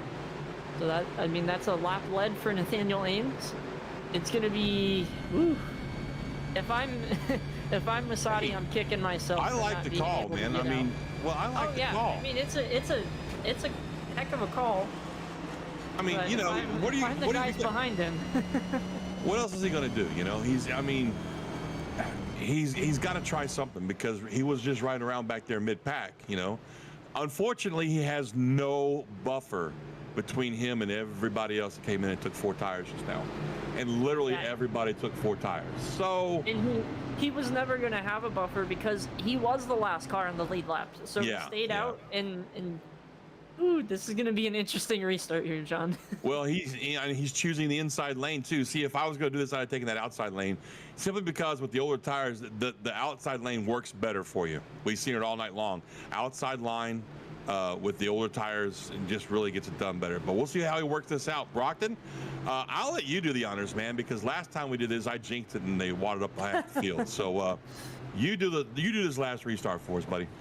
All right, we're going to do a little bit of a racer's prayer of hopefully this doesn't go terribly bad off the restart. And as we're coming through 3 and 4, everybody warming up those tires, cleaning them off. Your top 3 is going to be Nathaniel Ames, Matt Rucci, and Grant Peterson. Anthony Masadi going to be up there as well for 2nd and 3rd. I'm into the restart zone. Nathaniel Ames going to be looking for a clean launch. He's going now pretty early. And nothing separating the top 2 right now. Here comes Musadi going 3 wide, putting Ames in the middle. He said, you should have come down pit road. And he's going to clear Rucci as well. Musadi from 3rd all the way up to 1st. With the changeover right here, the crossover, yeah. In the meantime, Ames is going backwards. But I'll tell you what. To push him, look at that. Let's get back in the lead if we can, please. Thank you. We got a great fight for the lead, 5 to go. Back there. Rucci doesn't quite clear the 49 of Muzzati. Muzzati back on the outside now. Peterson down the inside to make it 3 wide, coming through the front stretch here, down through turn 1. Is he going to clear both of these guys going into turn 1? I think he is, Brockton. Oh, he's getting tight. He's coming up the racetrack. My dog's getting mad at me because I'm yelling. I'm sorry, bud. But here comes Thrower out of nowhere, and they door banging down the back straightaway. 4 to go down the back stretch. 5-car fight. A 5-car fight for the lead. 3 wide. You're seeing it here on LSRTV, folks. We're going to have one hell of a finish for the first open setup races. We see a 5-car now making almost a 6-car lead with Sean Deal lurking back there in the 6. A fight for the lead. You got Peterson up front now. Muzzati ducking down the inside again. Hunter Thrower on the outside. Rucci on the inside, way up high now. You've got McGill in the 21 car coming down through turns 1 and 2. 3 to go. Up to the sliding in the front of Peterson there. You've got Muzzati now taking the lead. As we go back to split screen, you're riding along with the guy behind us, McGill in the 21 car. Up front, Peterson down low. Muzzati up high. Rucci, middle lane. Down all the way on the inside of the track, you've got McGill now. Still a 5-car lead, Brockton. A 5-car fight for the lead here, Brockton, as we come down the front stretch, going through 1 and 2 with 2 to go. Oh, man, if we get back to this checkered flag and there's still 5 cars under a blanket, I will be impressed. These guys are throwing everything they had. They found another kitchen sink and they're throwing it out on the racetrack. We got Peterson, Masadi side by side. Behind them, they're almost 3 wide with Rucci, Thrower, and McGill. Deal is still in this, and don't look now because Uphold just a second behind them. If this all goes well, if this all goes terribly wrong in the 3 and 4, Uphold could walk away with this one. As we watch him coming through 3 and 4 for the second to last time by. 2 to go, coming to the white flag now, 1 to go. It's your CRN, 1 to go. We got Peterson down the inside. Sorry, Peterson on the outside, Mazzati on the inside. He's got McGill pushing him. You got Rucci up high, pushing the 52 car. Behind all of this, you've got Hunter Forward, the 83, Sean Deal in the 44. We got some contact now. Dorbigan coming off of 1 and 2 down the backstretch for final time. White flag is out. This is it, folks. You got some bump drafting now. Mazzati behind Peterson in the 52 car. Could we see a first-time winner tonight? We got Peterson down low. Sorry, up high, excuse me. Mazzati down low. Here comes Rucci on the inside, looking to make it 3 wide as they come off 3 and 4. Contact up front. Rucci sneaks by on the inside. Coming down through the front stretch now. Peterson all the way down. Going to be a photo finish. Oh my God. Oh, Rucci. I think Rucci takes it 1/100th of a second. Unbelievable. I need oxygen. I need oxygen. Holy cow. And I mean, look at this finish. Daytona. Holy cow. My gosh, folks, that was probably the most exciting finish we've had all season. Watch the replay right here. Brockton, I mean, look at this move by Rucci. He's 3 car lengths back going through 3 and 4. 1 and 2 guys get into each other. Peterson and gosh, I forgot his name. Mazzati, excuse me. Peterson and Mazzati get together. Mazzati somehow keeps it just pasted to Peterson's door. Peterson keeps it off the wall. Mazzati goes back. Rucci somehow escapes carnage to win by, I think the unofficial time is 0.1 seconds. Last year, the winner won by 0.3 of a second. It's a new record, folks. It's a new record. 15/100ths of a second. Closest finish at Michigan here for these guys. It's an official record. And please, Nolan, if you're listening, buddy, please, for the love of all that is holy, keep the open setup format. Oh my goodness. All right, folks, we're gonna give you unofficial results real quick. First place by a record 15/100ths of a second, Matt Rucci. Grant Peterson in second. Hunter Thrower with a great top 3. Holden McGill, look at Holden McGill, folks, up in 4th place. Anthony Mazzati 5th. Sean Deal 6th. Ryan Dingler on his debut comes home 7th. Well, sorry, not his debut, but his comeback, you should say. Barrett Uphold, yes, his re-debut. Barrett Uphold in 8th. Austin Gaccioni finishes 9. Rounding out your top 10, Sean Kaiser. Take it away, Brockton. Finish us out, buddy. Logan Hamilton coming home 11th. Nate Brooker coming home 12th. 13th is going to be the 13 of Mario Lapinta. Jeff Brogdon coming home 14th. 15th is going to be Taylor Butcher Benjamin. 16th is going to be Matt Cherry. Nathaniel Ames with that heck of a gamble. I mean, it didn't almost work, but it was a heck of a gamble by him. Comes home 17th. 18th, Robert Pattengale. 19th is going to be the number 57, sorry, of Stephen Purcell. 20th is going to be Tyler Granat. I'll finish off the running order. We've got 20th of Tyler Granat, as I said. Colin Stone, 21st. Frank Flores, 22nd. Ryder Stauff, going to be 23rd. Jeremy Berger, 24th. Chad Hodgins, 25th. And finishing it out strong, Richard Springer, 26th. Folks, we're going to take a commercial break while I go dig my bailout bottle out of the closet so I can get some oxygen and some water from my throat. When we come back, we're going to interview the top 3. And I'm going to pull Nolan Rimple up into this booth. I don't care who he is. We're going to talk to him about this fantastic finish tonight. So please stay tuned for the driver interviews, post-race stuff, and we'll be right back, folks. There are moments that surprise and delight the mind and the senses. Introducing Sound Art, the world's first truly customizable, concealed, flat panel art speaker system.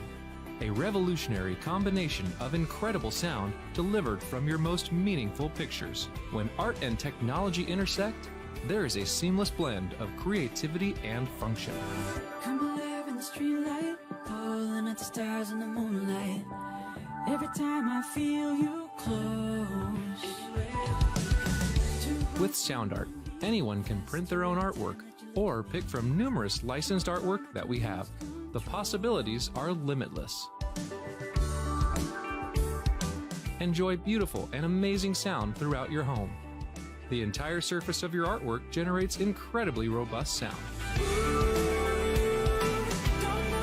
Sound art is elegantly hidden behind a high-grade, textured canvas wrap, bringing together the best of sound and art. This innovative design allows for a truly invisible, high-fidelity sound experience without bulky speakers. For licensors and other businesses, we are capable of producing thousands of units per day. We're using the highest quality materials to give you the best product available in the market. Everywhere you look, there's always art. What I like so much about sound art, that you could just pair it and play. Ansia, your art never sounded so good.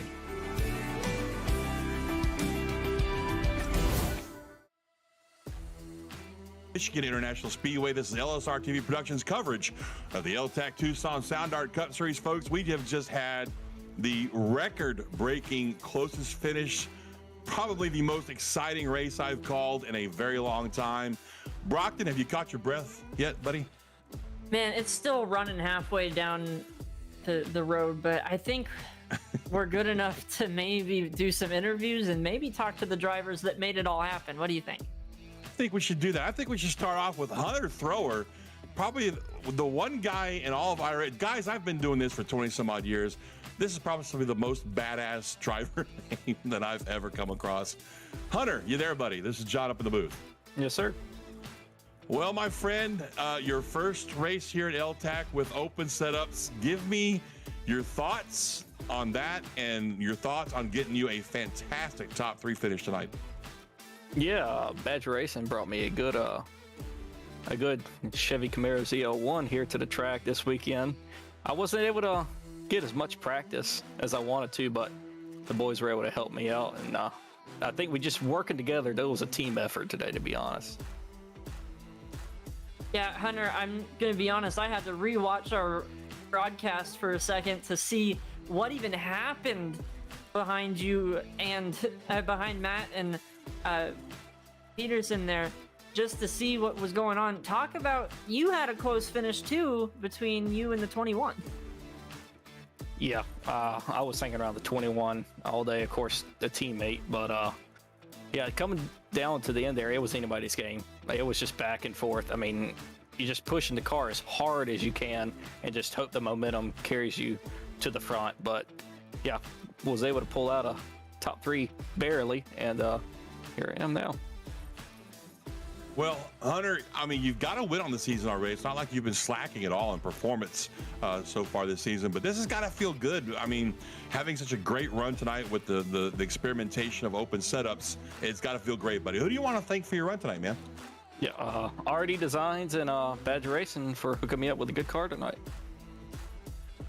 Well, there you have it, folks. That's going to be your 3rd place finisher tonight, Hunter Thrower. Sounds like, woo! Hello, Bubba. Let's not do that. You gave me a heart attack, son. All righty, sorry about that, Hunter. Thank you for your time, buddy. Yes, sir. Thank you. And that was our 3rd place driver of Hunter Thrower. Now 2nd place driver is going to be Grant Peterson, the 52 car, or as he's called here in the chat, Bubba Earnhardt. Grant, this is John up in the booth, buddy. You got me? Man, what a race, pal. I mean, open setups for the first time tonight. Michigan, I mean, excitement everywhere. One hell of a finish. Talk about your run tonight, buddy. Yeah, Michigan's always been a good track for me. I ran well here last year. We had a good run all race long. It's been a while since I've had a really good race where I put everything together well. I did have a bit of a pit blunder there on the first pit stop, but we're able to recover there. Man, Moose and I, we were getting ready to kill each other there at the end. I mean, we were just dogging each other, and then I got put on the wall off floor. Also driver error on my end. Grant, you did a heck of a job not killing the whole field coming off of 4 there. talk about that drive to the stripe as you and Matt were door banging. Just kind of talk about what was going through your head at that moment. I wanted to win. I wasn't thinking, and I went up the track, and that cost me right there. I should have stayed on the bottom pinching him, and I would have, not being interviewed yet, it would have been Matt being interviewed, and I would have been next. So, driver error on my part. Yeah.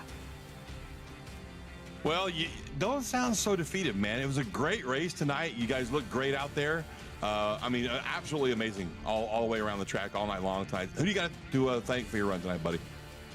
I got to thank Holden, Brian Dingler, and Anthony Musati. We worked really well together on a setup last night. Just pounding one out for 3 hours.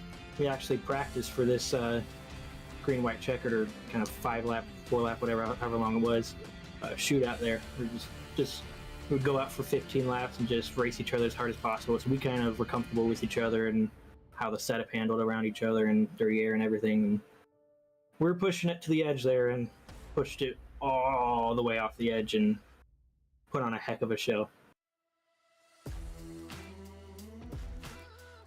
Well, I'll tell you what, man, it was a hell of a show. I mean, really, we really we're just amazed at how well you guys ran tonight. Congratulations once again on your second place run.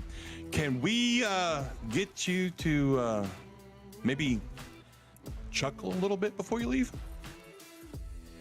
Chuckle? Yeah, give us a laugh, man. Let me know that you're happy. No? Well, congratulations on that second place run, my friend. And you made a really great point right there, though, Grant. The practice is what's key. All you young sim racers out there that are listening to this broadcast, make sure you heard that. Practice those 5-lap shootouts or whatever. Practice getting that setup adjusted as you go through the race, and maybe you two can come out here and be a badass. Thank you so much for your time there, bud. Yeah, thank you. Nice talking to you. And there you have it, folks. Grant Peterson, the 52 car, coming home second tonight. Doesn't sound happy about it, but I'm sure he is. And that leaves us with one more guy, Brockton, Matt Rucci, driver of the number 48 Allied Chevy ZL1, who, with this win tonight, has tied Joseph's record of most wins in Cup Series history. Matt, this is John up in the booth, buddy. You got me? Yes, sir. Pal, buddy, friend, I need you to maybe, I don't know, throw me your shirt or something for some good luck. You seem to be just on a roll, and I need some of that luck in my racing. So congratulations on your win, pal. Talk to me about the first place run tonight. Yeah, it may be the ally scheme, but going into 3, you always, you kind of hope they get into each other. You get a run off the corner, you can be able to do what I did, but I didn't really do anything. I just held the bottom. They got into it, but I really hated for Grant. He really deserved a win here. It was really fun. We probably won't have open setups for much longer. What makes you say that? What makes you say that? Not everyone is completely happy with this, and there'll probably be a majority vote on bringing it back when the playoffs start. But if it was up to me, I would say fixed. But it is what it is. But it was fun today. It was fun. I don't know, man. But it's a good thing us broadcasters can't vote, because I'd vote open setup every race. It was a great race, man. Well, Brockton, my buddy, do you have anything for him? Yeah, I mean, I said it last week, Matt, as we were going off the air, when John and I were kind of messing around saying we were going to run the race in crew chief, and you could come up here and broadcast, because, man, you've been up here just about every other week and kind of talk about, you had not a great qualifying run, and you end up coming home first, up 19 positions. Kind of talk about the progression of the race and picking through the people that weren't as comfortable in the setups. Yeah, I mean, first of all, it just starts with the setup. Now it's driver and setup. It's not just all driver now, which is a little bit different aspect to what we're doing now. But it made it a little bit easier with the setup. Obviously, that's why fix would be a little bit better, just to even it out. But you know, once we got into a train, we were able to pull away. Is, you know, the green white checker there at the end was a lot of fun. Well, you know, I thought it was a great show, and I mean, you know, you do bring up some good points about going back to fix setup. But I really hope you don't. Anyway, do you have anybody you want to thank for your run tonight, Matt? Yep, Badger Racing like always, and Pay to Win Setups. Pay to Win Setups. I am a customer of theirs as well. Well, there you have it, folks. There's Matt Rucci, tonight's winner, and again, he ties the record for Joseph's most wins in Cup Series history. So looking forward to seeing if you can break that record next week there, Matt. Thank you. All right, folks, we're going to wrap it up here, but first I want to talk to a guy who made a very interesting decision on track tonight. That of the number 40 Chevy ZL1, the Aviation Institute of Maintenance. I would have gotten that out. I cannot believe that as the guy who painted that car, I can't remember that name. Anyway, Nathaniel Ames is the driver of the number 40 Chevy ZL1 Aviation Institute of Maintenance. Nathaniel, this is John from the booth. You got your ears on, buddy. I got you, John. How you doing? Well, I'm doing great. I thought this was probably one of the most exciting races you guys have had all season long. What was your take on it?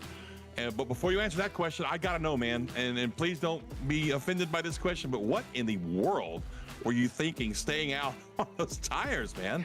I was, you know, honestly, I was thinking 5 laps of fuel. I had like 7 laps of fuel left, 5 laps to go. I thought nothing about my tires, so I just stayed out. Did not realize that put me from 16th to 1st.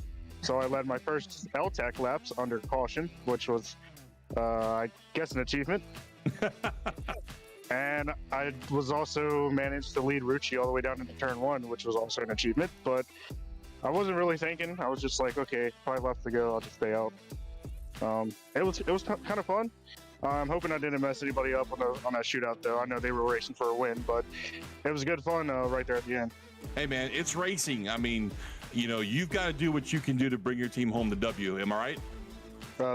That's exactly right. I mean, that's the whole purpose of getting out there every week, is to try and get a win somehow. It was a gutsy call, I will give you that. But now that I hear your side of it, it kind of makes sense, because I've done the exact same thing. I thought maybe there would be 4 or 5 guys staying out as well. Or maybe, you know, I'd line up somewhere like that. But yeah, you find yourself up front. I want you to do yourself a favor and go back and watch the replay when you get a chance, and watch the restart where I think it was Peterson took you guys 3 wide. You did an amazing job not to wad up the field right there, my friend. Yeah, it was, I think it was Musadi, actually, that came down on my inside.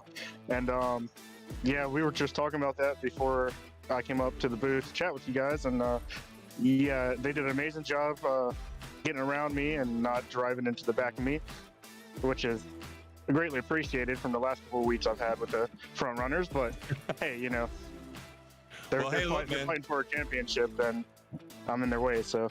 I know it probably wasn't the finish you were looking for, but congrats on really a good run. I mean, it was open setup night tonight, probably something new to you as well. You made a gutsy call that didn't quite work out for you, but it did not end in catastrophe, so that's a W in my book, and we look forward to seeing what you can do next week, my friend. Appreciate it. Yeah, it was definitely a good race tonight. I finished no damage with the 0X. I finished 17th, which is 1 position lower than I qualified. So it was a great run for me and Shake and Bake as a whole. I think they're going to be proud of my performance tonight. Hey, I'm just glad you didn't wad up the new paint job, buddy. Yeah. Thank you, by the way. I want to shout you out real quick for making that paint. It's nice paint. It's kind of fast, so we'll see if I can bring it to victory lane soon. Hey, man, my pleasure. I'm a man of my word. You know, I goofed up on air and promised you a free paint job, so there you go. Nathaniel, excuse me, great run tonight, man, regardless of how it finished out for you. Like you said, your highlights, you got home with 0X. That's always a W in iRacing. I mean, that's like a miracle in most races, so congratulations, my friend. Thank you. All right, that's Nathaniel Ames, driver of the number 40 Aviation Institute of Maintenance. I got it right that time, guys. I got it right. Well, Brockton, final thoughts on tonight's race, my friend? Oh, man. I don't know how I'm going to be able to sleep for the next week, because that was incredible. I've always been a little hesitant of open setups. I never liked running them, never liked watching races with them. But I've seen the other side of the rainbow, and I think I'm an open setup supporter. And man, I can't wait for Iowa next week. That's going to be super fun. Yeah, as our producer just pointed out, they're going to vote on open setups. Now, I hope they vote for open setups because, man, we've been doing these races for several weeks now, and this, well, I'm serious, in my opinion, was one of the most exciting races. And it was only 2 cautions, man. I mean, come on. You know, it was great racing all the way through the field, So I hope they vote to continue it, but I can understand also the other side of that equation where some of these guys just aren't comfortable with open setups. They don't know how to adjust the setup. They don't want to make a mistake on pit road, but yet at the same time, they want to be competitive. So I get that. So, we'll see how it works out, folks. Thank you so much for joining us. As Brockton mentioned, we're going to be at Iowa next week, so make sure you tune in. Same bat channel, same bat time. My name is John Mushin Jr., and the booth me tonight was Brockton Packard. Down in our production trailer, the Meister, if you will, of production here at LSRTV's L-TAC series, Mason Heimbaugh. Thank you so much for joining us. God bless each and every one of you. Have a great week, and happy Father's Day out there to everybody, and we'll see you next week.